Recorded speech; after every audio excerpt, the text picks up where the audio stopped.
जाए जगह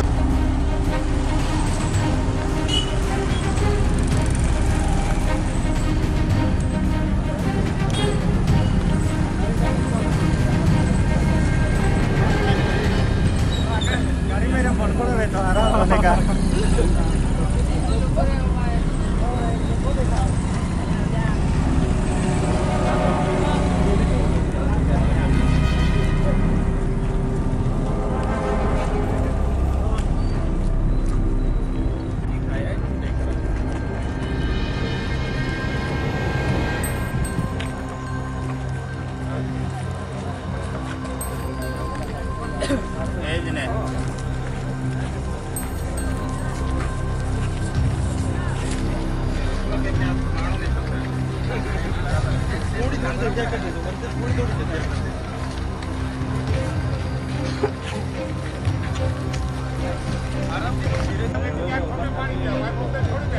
हाँ बस बस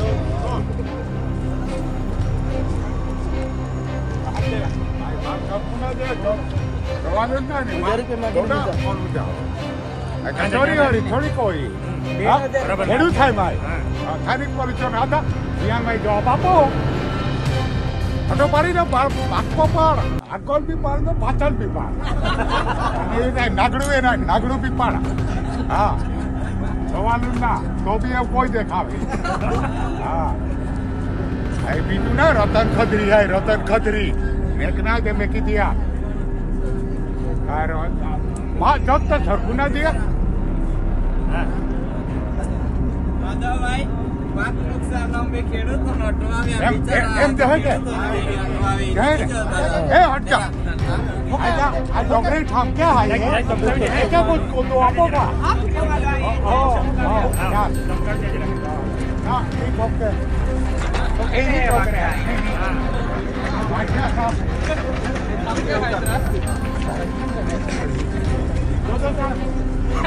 yang netas dari hati ni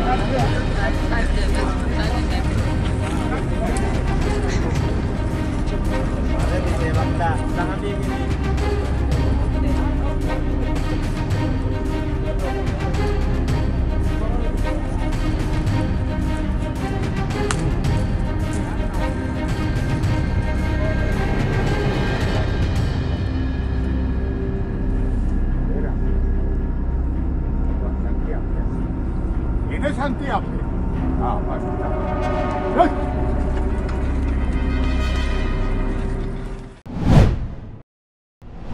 કાયદો અને વ્યવસ્થા અમે પણ જાણીએ છીએ અમે કોઈ પ્રકારનો કાયદો વ્યવસ્થા હાથમાં લેવા નથી માંગતા તમને હું રિક્વેસ્ટ કરું છું તમારી વર્દીનું સન્માન કરું છું સાંભળો મારી વાત તમારા પીઆઈ અને પીએસઆઈ મારા પર ખોટી એફઆઈઆર કરી તમે ક્યાં હતા આ મંડળી ગેરકાયદેસર છે તમે આ ટોળું ભેગું કર્યું છે ગેરકાયદેસર છે એટલે અહીંયા તમે કેમ તમે કેશો તેમ ચાલવાનું છે કાયદો કે છે કાયદો કે છે હા એ અટકાવ્યા એટલે પબ્લિક આવી છે કેમ મને રાત્રે અટકાવ્યા છે તમે ધારાસભ્યને તમે નજરકેદ કેમ કર્યા છે તમને એટલા માટે ધારાસભ્યને નજરકેદ કર્યા છે એટલા માટે લોકો ભેગા થયા છે લોકો કઈ અમે બોલાવીને ગેરકાયદેસર મંડી નથી બની. સાંભળો તમે તમે તમે જે 10 રીતે ગાડીઓ લઈને અમને અટકાવવા કેમ આવ્યા છો ભાઈ? કારણ કે આટલું લોકો તમે ભેગા કર્યા છે એટલા માટે હું અમારે એકલો જ હતો, આવું કોઈ લોકો નતા. તમે મને અટકાવ્યો ત્યારે અમારા ડ્રાઈવર સાથે અમે એકલા જ હતા.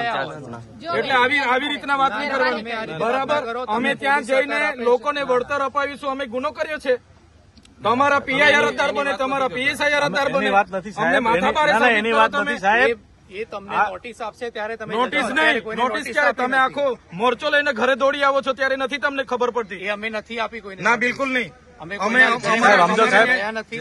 સાહેબ સમજો, ના, ના, હવે પોલીસને સાહેબ, ટેપ પડી ગયેલી એમએલએ છે. સાહેબ, એમએલએ સાહેબ સમજો. પોલીસને ઉપરા છાપરી સમજો. એફઆઈઆર કરો અરે છો. સાહેબ, આપ આપની અમે રીતે 70 બરાબર લોકો પર સાહેબ, એફઆઈઆર કરી છે. મારે 70 લોકોને લઈને કોર્ટમાં ફરવાનું છે. અરે નથી સાહેબ, હજુ હવે એ તપાસ પદયાત્રા કરશે. કરીએ, એમાં શું થઈ ગયું? એની તપાસ થશે સાહેબ, એને પુરાવા મળશે, એટલે ચાર્જશીટ થશે. તમને અમે બધું વિનંતી સાહેબ. કરીએ, તમે અરે જાણી અમે દોડશો નહીં પેદા કરો. આપને વિનંતી કરીએ છીએ સાહેબ, અમે ત્યાં ટોળું છે સાહેબ, આપ તમે કેમ આ જાઓ? હવે મને અહીંયા ઉચકી જવાની શું જરૂર પડી? ચાલો ને, મેં આવું છું પોલીસ સ્ટેશને. અરે ચાલો સાહેબ, પણ આ પબ્લિક છે સાહેબ, આપ એકલા હો તો આપનો વિસ્તાર છે, આપ બોલી શકો. પણ આ તમે બે ટોળાથી આ એફઆઈઆર, રીતે તમારા સાહેબ. પોલીસ અધિકારીઓ 2 એફઆઈઆર કરી, મને પૂરી દો. તમને અરે સંતોષ સાહેબ, થાય તો આપને જેલમાં ના, મોકલી નથી આપો. સાહેબ, અમને કોઈ સંતોષ તો નથી પછી હું સાહેબ. આટલું તો સમજો સાહેબ મારી વાત. કાયદાનો ભંગ ક્યારે નહીં કર્યો અરે પણ આ ભાઈ, આ પબ્લિક જોઈ લો, અમને એમએલએ સાહેબ પર વિશ્વાસ છે. ગાંધીજી હતા ને, અંગ્રેજો સામે લડ્યા હતા, મીઠાનું સત્યાગ્રહ કર્યું હતું, પરમિશન નહોતી લીધી ટોળાને મગજ અંગ્રેજો નથી, પર. તમારા પર કેટલી વાર લેવાનું? એકાદ વાર આપો છો તમે. મગજ નથી હોતો. હા તો. તમે આ રીતે આ એમએલએ એટલે ટોળાનું મગજ હતા તમારા કરતા. એટલે બધા શાંતિ રાખજો. મીઠાનું સત્યાગ્રહ સાહેબ કર્યું હતું, કે છે, અંગ્રેજો પર. સાહેબ નહીં મારો પરમિશન ભાઈ. નથી લીધું. ભણેલા હોય તો વાંચી લેજો હજુ. જવા દઈ શકીએ કાં તો તમે પોલીસની ગાડીમાં સાહેબ આવી જાઓ પ્રેમથી સાહેબ. ગાડીમાં નહીં આવે. આ રીતે સાહેબ, આ રીતે આટલું ચાલતું છે, સાહેબ, આટલું પતાવી દો. અરે પણ અમે તો ભરૂચ જવાના છે. અમારે અંકલેશ્વર જામીન આપવા તમારા છે. તો એનો ગુનો જ નહીં, ભરૂચનો છે, અમે ભરૂચ તો જઈએ તમે છીએ. શું કરવા? તમારે લાગે નહીં વર્ગની વચ્ચે આવી હા, શું કરવા અમને? અમે તઈને ગુનેગાર છે, અહીં તમે ગુનામ પાડવા માંગો છો અમને ઉપરથી. બીજી હજુ એક ફરિયાદ કરવા માંગો છો, અમને ઢીલા પડવા માંગો છો. તમે ભાજપના ઝંડા પહેરી લઈ આવો તમે, તો સાચી વાત છે. આ વર્દી નહીં સોંપતી, એજન્ટ તરીકે કામ કરો તો. હા, કઈ વાંધો તમારા જ માણસો છે એ કાયદો વ્યવસ્થા તોડી અહીંયા રહ્યા છે. કેમ અમે તો વર્ષોથી રેલીઓ કરી છે, આજે નહીં કરતા. તમારા માણસો છે, તમે એમને કહો શાંત થાય ને. સાહેબ, અમને પરિસ્થિતિ સાહેબ, કેમ અમને ઊભી કરી? કહ્યું તમે કેમ આ રસ્તે આવીને મને રોકવાની શું જરૂર પડી? અમે તમને એટલા માટે રોક્યા છે કે તમે ત્યાં જઈને બીજો આવી ત્યાં શું કરવાના અમે? અરે ધારાસભ્ય છે, લોકો આવે, લાખો પબ્લિક આવે. ફરિયાદ કરતા પહેલા તમારે વિચારવું જોઈએ ને ભાઈ. ખોટી ફરિયાદ શું કરવા કરો છો? સાહેબ, અમે નથી કરી સાહેબ. તો પછી રોકવા શું કરવા આવ્યા છો? સાંભળો સાહેબ, એને અમે એ વળતા નથી. કંપનીમાં 3 દિવસ પછી મનસુખભાઈ પી ગયા, તો એકલા તો નહીં ગયા, કેટલા જણ ગયેલા હાથે? એમના સામે ગુનો દાખલ કર્યો. તો તઈ જઈને એ લોકો ફોટા પડીને આવ્યો. તઈ હું બોલ્યા જ છે ને એમણે. એજન્ટ છે, એજન્ટ ખાલી એજન્ટ તરીકે તમે કામ કરો, તેના પર ગુનો દાખલ કરો ને તે કંપનીમાં ગયેલા કે નહીં? સાંસદ પોતે ગયેલા. જ્યાં ગુનો દાખલ થયો ત્યાં હા, તમે આટલી બધી મને જીબાજોડી કરો છો, બરાબર. જે પીઆઈ અને જે પીએસઆઈ મારા પર ખોટી ફરિયાદ કરી છે, મારા સમેત અમારા 13 આગેવાનો પર અને રાજપાડીમાં તો 70 લોકો પર. હવે 70 લોકોને મેં કોર્ટમાં તારીખોમાં કઈ રીતના લઈ જવા? એટલા લોકોને મારે કોર્ટમાં લઈને ફરિયાદ કરવાનું છે. એટલા માટે તમે ઘરે જવામાં મને વાંધો નથી. તમે પૂછી લો તમારા એ તપાસ અધિકારીને, ભાઈ આ એફઆઈઆર ખોટી છે, રદ કરવાના છો કે કેમ? સામારી ભરી દે તો અમે હમણાં ઘરે જઈએ. અંગ્રેજોના શાસનમાં પણ આવી પદયાત્રાઓ પર એફઆઈઆર નથી થઈ. આ 4 કામદારોને અમે 30-30 લાખ રૂપિયા કંપનીમાં જઈને ઉભા રહીને વળતર અપાવ્યું, અમારી ભૂલ છે. હવે માણસ મરી જાય, 10,000 કરોડની કંપની છે તો 30 લાખ આપ્યા, એમાં શું વાંધો છે? અને કંપની વાળો બિચારો તો રાજી ખુશી આપ્યા છે, તો એમાં બિચારા એફઆઈઆર બી એ પોતે પીએસઆઈ અરજદાર બને છે. તો આટલી તો કેવી પોલીસની મજબૂરી છે કે પીઆઈ અરજદાર બને, પીએસઆઈ અરજદાર બને? ત્યાં એટલું બધું દારૂ, ડ્રગ્સ, ઇનલીગલી બધું ચાલે છે, એના પર કેમ કાર્યવાહી કરતા નથી? અમે તો સીસીટીવી ફૂટેજ આપ્યા છે 35 જેવા, એના પર કોઈ કાર્યવાહી નથી. અમારા પર ઉપરા છાપરી રાતોરાત 2 એફઆઈઆર થઈ જાય 70 લોકો પર. યાર અમારે કે પછી છોડી દેવાનું છે? એટલે અમારા ન્યાય માટે અમે તો નીકળેલા છે. પોલીસને યોગ્ય લાગે પૂરવાના હોય તો પૂરી દો. તમે કેવું છો કે અમે બોલાવીશું, તો તમે અમારું બજેટ સત્ર ચાલુ થાય ત્યારે બોલાવશો? તમે અમારી આયોજનની મીટિંગો વખતે બોલાવશો? અમારા લોકોનું કામ કોણ કરશે? ના, એટલે અમે આજે અમારી પાસે ટાઈમ છે, મહિનો. તમે આ ડિસેમ્બર જાન્યુઆરી છે, પૂરી દો. અમારું પછી બજેટ સત્ર ચાલુ થશે ત્યારે અમારે લોકો માટે અમારે વિધાનસભામાં બેસવું પડે છે. ત્યારે પછી તમે જેલમાં બેહાડી રાખશો તો લોકો માટે કોણ બોલશે? આમાં જેલમાં જવાનું પેલે થતું નથી. બીજું કે આપને જે દિવસે મીટિંગ હોય એ દિવસે બીજી તારીખ એફઆઈઆર એટલા માટે કરેલી છે કે આ ભાઈ માથા ભારે, એટલે ખરી ચૂંટણીમાં મને અહીંથી તડીપાર કરી દીધો હતો. એટલે આવી રીતના હમણાં બજેટ સત્ર છે, લોકો માટે કઈ માંગશે, બજેટમાં ઉઠાવશે, સરકાર સામે બોલશે, એટલે હવે તમારે પાછી પાસા કરવાની, તડીપાર કરવાની તજવીજ ચાલે છે. ભરૂચ પોલીસ કરે છે. એટલે તમારે તો જે કરવા, મને તો કોઈ વાંધો નથી. 5 વર્ષ નહીં 10 વર્ષ જેલમાં રાખો, પણ અમારા લોકોનો અવાજ કોણ કરશે પછી? એટલે જેલથી મને ફેર નહીં, ત્યાં બી મને રોટલી શાક ખાવાનું મળવાનું જ છે, બધી જગ્યાએ મળે છે. એટલે એનાથી મને કઈ વાંધો નથી, પણ અમારા લોકોનો અવાજ દબાઈ જાય છે. કોણ કામદાર માટે બોલશે પછી? કોણ આદિવાસી માટે? આમાં તો ખાલી એક જ દિવસ જોબ માટે બોલશે. એ દિવસે તમે બોલો જ છો, એ દિવસે અવાજ દબાવી દેવી યાર. ઘરે રાતે પોલીસ મોકલી આપો. અમે કઈ આ વિસ્તારમાં ધારાસભ્ય છે યાર, અમે કઈ માથાભારે અસામાજિક તત્વ છે કે રાતે પોલીસ પેરોલ મૂકી દો? આપને જે દિવસે મીટિંગ હશે તો ઘરમાંથી નીકળે ના તો તમે જોઈ લો કેટલી આ 20 ગાડીઓ નજીવા કેસમાં કાલે ઉઠીને ગયા કેસમાં તમે આવ્યા હતા 50 ગાડીઓ લઈને, આખો માર્ચ કરીને, મોરચો લઈને. તો આ લોકો બી ભરૂચ વાળા આવશે, એના કરતા આજે જ અમને હાજર થઈ કરી દો. પણ આમાં તો જે દિવસે નોટિસ આપશે તમને એ દિવસે તમે કદાચ હાજર રહી શકે કે મીટિંગ છે તો બીજી તારીખ પર માગી શકાય છે. હમણાં આયોજનોના કામો ચાલુ થવાના, મીટિંગો ચાલુ થવાની, હમણાં બજેટ સત્ર અમારું ચાલે, એટલે પોલીસ કે છે કે ભાઈ અમારી ફુરસદે આવીને એટલે જેલમાં નાખી દો. અમે એફઆઈઆર આજે અઠવાડિયું થઈ ગયું, હાજર કરી દો મને જેલમાં. આપ કપડા બપડા લઈને આવ્યા છે, પૂરી દો. બરોબર છે. ના હજુ બી એ લોકોને સંતોષ ના હોય તો ફાંસી સુધી મોકલાવે એટલી તજવીજ કરી નાખે. તો પછી યાર આવું થોડું હોય. અમારા બી અધિકારો છે ને, અમે બી ભણેલા ગણેલા લોકો છે. આટલા બધા આંદોલનો કર્યા, કોઈ દિવસે અમે કાયદો વ્યવસ્થા હાથમાં નથી લીધો સાહેબ, નથી લીધો ક્યારેય નહીં. ને મારે તો 2 નંબરના ધંધા નથી કે કોઈ સાથે વ્યક્તિગત દુશ્મની બી નથી, પણ કેસો આટલા બધા આડેધડ કરી નાખીએ તો કઈ રીતનું ચાલશે? ગયા વર્ષે તમે જોયું બધું. ગયા વર્ષે 3 મહિના આખો પરિવાર, અમારા આખા કાર્યકરો જેલોમાં, ની જેવા કેસમાં. એક બાજુ ભાજપના કાર્યકરે ફાયરિંગ કર્યું, જાંગમાંથી ગોળી નીકળી ગઈ, 24 કલાકમાં છૂટી ગઈ. આ તો કેવી વ્યવસ્થા? અમારા પર થાય એટલે અમારે પછી આ પોલીસ અમને હોતી વળે ચોરની જેમ, બીજા પર થાય એટલે રાતોરાત બધું સમાધાન થઈ જાય. અમે કાં ગુનો કર્યો છે? બિચારા ગરીબ પરિવારોને પૈસા તો અપાવ્યા છે, એમાં થોડી આવી કંપની વાળો ફરિયાદ કરતો તો અમને થતું કે અમારી ભૂલ થઈ. કોઈ ટ્રાફિક અડચણ વાળો ફોન કરતો કે મારી ગાડીને આ લોકો નડ્યા ને ફરિયાદ અમે રાજપાડી કરે. હવે પીઆઈ પીએસઆઈ ફરિયાદ કરે તો અમારે શું સમજવાનું સાહેબ? આ કાયદો ને વ્યવસ્થા છે.